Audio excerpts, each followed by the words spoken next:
Fala, seus cachorros, beleza? Eu sou o Edu.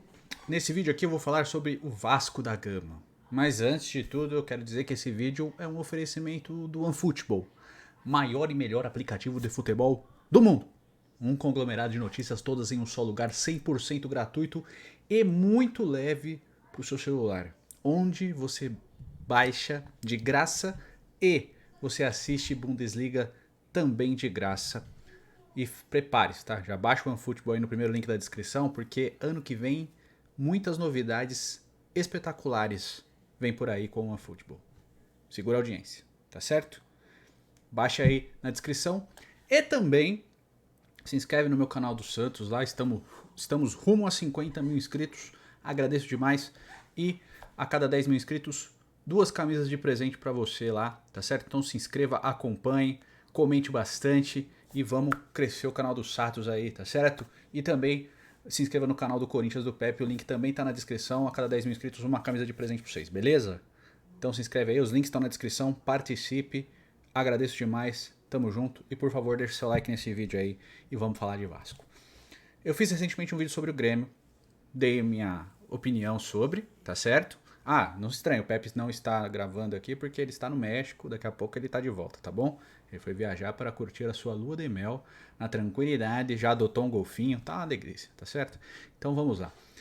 Recentemente falei da minha opinião sobre o Grêmio, fui bastante elogiado, fiquei muito feliz, porque assim, você não acompanha todos os jogos, né? Você tenta falar sobre um panorama geral. Então, com o Vasco a mesma coisa. Assisti alguns jogos do Vasco esse ano? Assisti alguns jogos do Vasco esse ano. Uma porrada? Não, infelizmente não dá para assistir todos os jogos. Somos só 2 pessoas aqui nesse canal, nem sempre dá pra acompanhar tudo.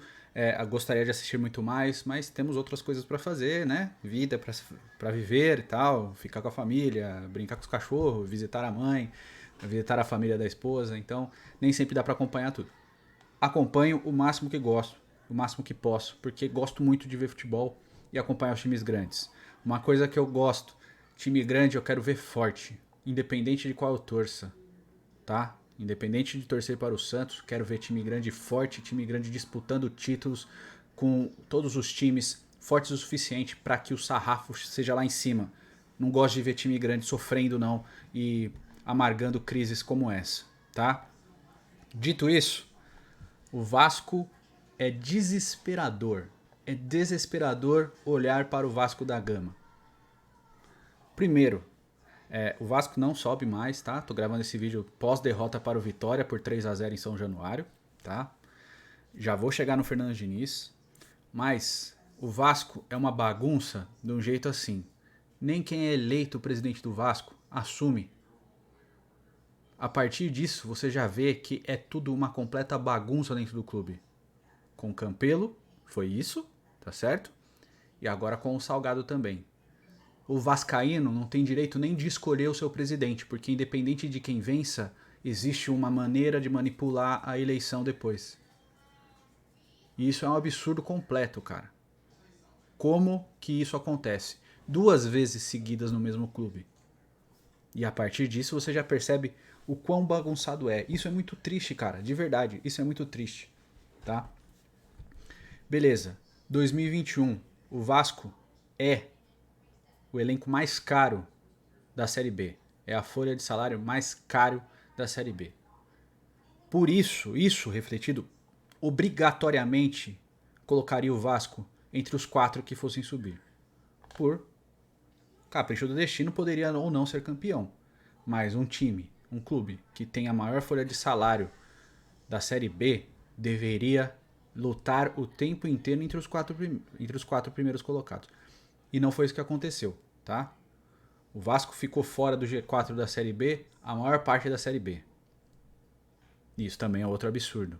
O Vasco teve 3 técnicos ao longo desse ano. Um deles é o Marcelo Cabo, que eu considero um especialista em acesso. Conseguiu com o Atlético Goianiense recentemente, né? Foi muito bem, inclusive, na Série B. Então, eu acho que ali foi um passo certo. Porém, o desempenho do Marcelo Cabo à frente do Vasco estava muito ruim também, tá certo? Então, ele acabou sendo sacado para vir o Lisca. O Lisca veio depois de muita confusão ali de assinar ou não com o Botafogo, né? Aquela pós-saída do América. O Lisca eu considero um técnico com mais hype do que com qualidade. Não tenho nada contra a pessoa do Lisca, tá? Mas eu considero que tem muito hype e não tanta qualidade. Mas ele tem um perfil um pouco mais parecido com o Marcelo Cabo, né? Mais reativo, tenta jogar no erro do adversário e beleza. Depois da saída do Lisca, veio o Fernando Diniz. E eu fiz um vídeo aqui falando que ele não ia dar certo no Vasco, por experiência própria. O Fernando Diniz, nem acho que ele é o maior problema do Vasco hoje, tá? Mas, além de tudo, foi um choque de gestão de 2 técnicos para o Fernando Diniz. Esse choque, às vezes, tem um impacto inicial bom, que foi o que aconteceu. Em dado momento, empolgou tanto que disseram que o Vasco tinha o melhor futebol da Série B. E eu tenho uma teoria que o time do Fernando Diniz, quando ele assume, ele tem um impacto positivo de 5 a 8 jogos. Depois disso, é queda. Porque os times que enfrentam o time do Fernando Diniz se acostumam e entendem como o time dele joga. Porque é sempre o mesmo jogo.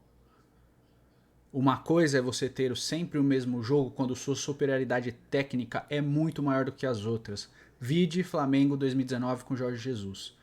Era todo jogo a mesma tática, o 4-1-3-2. Todo jogo o mesmo jeito de jogar. Porém, o time era tão bom que a variação em campo dos próprios jogadores, comandados pelo Jorge Jesus, fazia com que o time funcionasse. Então, todo mundo tinha que se virar para derrotar aquele time, e era muito difícil. Não é o caso dos times do Fernando Diniz, nem com o São Paulo, nem com o Santos e nem com o Vasco. Tá certo? Então tem aquele impacto inicial, o time tem aquela variação, e o Santos passou por isso também, cara. Então é impossível falar do Vasco sem citar o Santos por causa do treinador, tá bom? Então, quando o Fernando Diniz chegou no Santos, teve aquele impacto inicial, aquela vitória do Boca Juniors em cima, 2 dias de treino, hein? Aquela vitória em cima do Boca Juniors na Vila Belmiro na Libertadores, alguns bons jogos, uma derrota pro Fluminense, que o Santos jogou muito bem fora de casa, tá? No primeiro turno. Alguns bons jogos, jogo contra o Atlético Mineiro, jogo contra o São Paulo. Teve bons jogos. Depois disso, os times entendem a postura do time comandado por ele e começam a dar muito trabalho e a aproveitar as falhas e as aberturas que os times comandados por ele oferecem. Aconteceu com o São Paulo, demorou um pouquinho mais com o São Paulo, mas teve grandes vexames, como uma derrota para o Mirassol no Campeonato Paulista, a eliminação, com o time montado no WhatsApp 48 horas antes. Não é meme, é verdade, tá? Depois com o Santos a mesma coisa, América de Minas, Cuiabá, todo mundo soube aproveitar as falhas e as aberturas que o time do Fernando Diniz oferece. E com o Vasco a mesma coisa. Alguns jogadores do Vasco tiveram um começo muito bom e depois degringolaram para uma temporada péssima. Marquinhos Gabriel, Zeca, Morato. Morato que naquela vitória em cima do Flamengo no Campeonato Carioca chegou a fazer a comemoração do Edmundo, né? Porque ele pegou a camisa 10 e tal. Então, assim, teve alguns momentos que parecia realmente que o Vasco voltaria no campo, tá? A bagunça de bastidor ainda é gigantesca, mas no campo parecia que voltaria. Quando volta o Nenê, o Vasco dá aquela respirada, o Nenê começa a comandar tecnicamente o time dá uma melhorada e depois a queda veio, né? A queda de qualidade, a queda de desempenho veio muito forte, né? Porque se o Nenê não estava bem, o Vasco não estava bem. Criou-se uma dependência muito rápida do que o Nenê fazia. O grande destaque do Vasco para mim na temporada é o Riquelme. Gostei muito do que eu vi, tá? Eu acho que ele foi muito bem, é um ótimo jogador, tá certo? Bom jogador mesmo. Mas o Vasco tem alguns meninos que também tem futuro, tá? Eu não vou citar todo mundo porque eu vou acabar errando, mas assim, até acho que o Galarza é um bom volante, não acho ele espetáculo, mas é um bom jogador. E o Fernando Diniz, ele meio que mina o espaço desses meninos, cara. O Vasco estava matematicamente fora depois da derrota pro Botafogo, aquele 4-0 que botou explicitamente o que eu acho do Fernando Diniz. Posse de bola no extremo, todo o time lá na frente tentando pressionar uma pressão burra, porque não chuta, não cria, amassa o time inteiro num espaço de 20 metros de campo, fica todo mundo comprimida naquele espaço, o atacante não tem espaço, o meia não tem espaço para criar, os pontas não conseguem ter campo para correr, para puxar a bola e fazer cruzamento, porque eles ficam pressionados num espacinho de campo. Então ele tira, o sistema de jogo dele tira tudo o que alguns jogadores podem oferecer. Né? Isso é muito ruim tecnicamente para o time. Porque, por exemplo, o Germancano, ele é muito bom posicionamento, ele chuta muito bem, mas assim, cara, imagina que o seu atacante fica pressionado no meio de 4 defensores o tempo inteiro, porque seu time joga lá na pressão alta o tempo inteiro, sua zaga fica lá amassada no campo de ataque, tentando, porque os armadores do Fernando Diniz são os zagueiros, né? Isso é uma parte muito ruim do que ele faz. E aí, os contra-ataques, o outro time aproveita. O Vasco do Fernando Diniz contra o Botafogo teve 70% de posse de bola e tomou 4-0. O Botafogo fez uma Série B digna de campeão. Faz, né? Inclusive é líder agora nesse momento. Então parabéns pro Botafogo, que soube jogar uma Série B. O Vasco não soube. E também, ó, péssimas temporadas aí. Marquinhos Gabriel, né? Que veio... É um jogador caro. O Zeca começou bem e caiu também. A queda do Zeca de técnica é muito vertiginosa. O Zeca, que era do Santos, é outro jogador completamente diferente do que é do Vasco aqui. No Vasco, deu resquício do que ele viria a ser aquele Zeca de tempos de Santos. Só o Zeca do Internacional e do Bahia, muito mal. Muito mal. O jogador foi campeão olímpico em 2016, tá? Leandro Castan muito mal, Vanderlei tava muito mal, o Lucão é um bom goleiro, tá?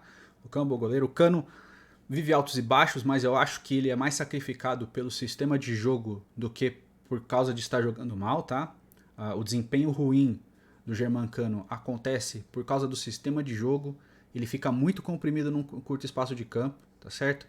Gabriel Peck é bom jogador, tem que ter mais tempo de jogo, tá? Mas o Vasco é um elenco muito caro que não soube jogar na Série B. O Vasco precisa passar por uma reformulação no elenco e eu considero o gerente de futebol lá, que é o Pássaro, fraco, tá? O trabalho dele no São Paulo foi muito ruim. Ele era muito contestado no São Paulo. Tem algumas polêmicas com ele ali de usar a camisa do Palmeiras, né? Eventualmente, supostamente usar a camisa do Palmeiras no trabalho, quando estava no São Paulo. São coisas que eu ouvi falar. Eu não sei, estão falando supostamente, tá? Porque eu não sei de verdade se aconteceu ou não, mas ele era muito criticado no São Paulo. Era assim. Vai pro Vasco, monta um time muito caro e também não vai bem e dá uma declaração muito ruim falando que estava tranquilo com o trabalho dele. Cara, uma coisa é assim, você estar tranquilo com o seu trabalho, você pode até estar, você pode até ter confiança no seu trabalho, eu acho que tem que ter mesmo. Mas tem que saber entender o momento do que está vivendo. O Vasco não tá bem. Não adianta você vir na imprensa e falar, tá, tô tranquilo, independente do... Não, meu irmão. Tem que saber analisar o momento e dar respaldo pra torcida. E mostrar que tá preocupado, sim. Isso não é falta de confiança no trabalho. Mas é leitura de momento. E ele não tem, tá certo?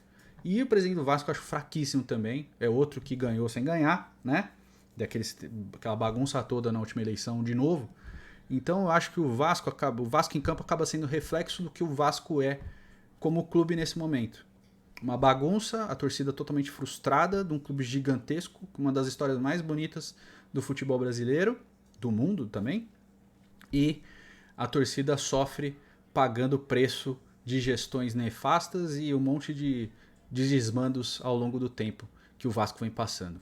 Né? O Vasco que dos anos 90 e começo do século parece um clube totalmente diferente do Vasco de hoje. Em 20 anos conseguiram destruir a belíssima história que o Vasco escreveu. Assim, não destrói a história, sabe? Destruir o clube, colocar num limbo, um monte de rebaixamento, cara. É inadmissível um clube do tamanho do Vasco ser tantas vezes rebaixado. Eu acho que esse é o pior momento da história do Vasco. Porque o Vasco, todas as outras vezes que caiu mal ou bem, ele conseguiu voltar. 2 vezes ele voltou em terceiro lugar, inclusive, né? Não subiu como campeão, mas beleza, voltou. Dessa vez o Vasco está nesse momento, se não me engano, na 10ª posição da Série B. É um absurdo um clube do tamanho do Vasco estar na 10ª posição da Série B. Tá certo? Eu acho que o Vasco precisa de uma reavaliação completamente gigantesca de todos os setores do clube. E eu acho que isso não vai acontecer tão logo. E eu sinto muito, de verdade. como admirador, né? Não sou torcedor, mas sou admirador. Admiro a história do clube, admiro tudo que foi feito aí e sinto tristeza, porque tem tanto jogador gigante que o Vasco formou, que o Vasco fez ídolo, e eles são obrigados a ver isso também junto com a torcida. Mas enfim, quero saber sua opinião, diz aí nos comentários, tá certo? Você que é vascaíno, você acha que foi condizente, minha opinião, com a realidade que o Vasco está vivendo? Porque, tem que ser sincero, eu não vejo todos os jogos, eu vejo muitas notícias sobre o clube e eu tento montar minha opinião em cima disso, e às vezes eu posso estar equivocado em algumas situações, né? Mas diz aí, dos jogadores que eu comentei, se tá tudo bem, se tá tudo certo. Outro que eu considero uma temporada muito fraca foi do Leandro Castan, que é o capitão do time. Acho que a temporada dele foi muito ruim, tá? Tem momentos bons, mas tem péssimos momentos também. E também alguns momentos que o Vasco foi bem prejudicado na Série B, alguns jogos que eu vi, tá? Mas não acho que isso é o mais preponderante para colocar que o Vasco não subiu por causa disso, tá? Alguns casos acontecem. Botafogo também foi prejudicado em alguns jogos, né? Então não é esse o ponto, beleza? Diz aí nos comentários a sua opinião, faz o cocô, curta, comente e compartilhe. Tamo junto, até o próximo vídeo, fiquem com Deus e tchau.